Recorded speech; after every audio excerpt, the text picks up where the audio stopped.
دعاؤں کی بے ادبی مت کرو، دعاؤں کی بے ادبی مت کرو یہ کہہ کر کہ دعائیں اب قبول نہیں ہوں گی، کیونکہ دعائیں ہمیشہ قبول ہوتی ہیں، اور وہ تو اتنا رحیم ہے کہ کافر کا سوال بھی رد نہیں کرتا۔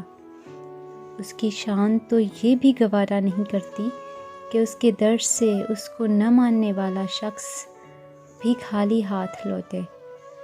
پھر وہ کیسے تمہارا سوال رد کر سکتا ہے؟ وہ کیسے تمہاری آواز کو انسنا کر سکتا ہے؟ جب تم اسے بار بار پکارتے ہو تو وہ بس یقین کے ساتھ سب کچھ اس کے سپرد کر دو۔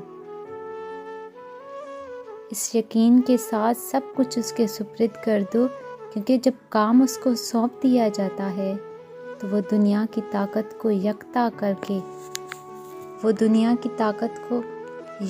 کر کے اس کام کے مکمل ہونے کے لیے پابند کر دیتا ہے۔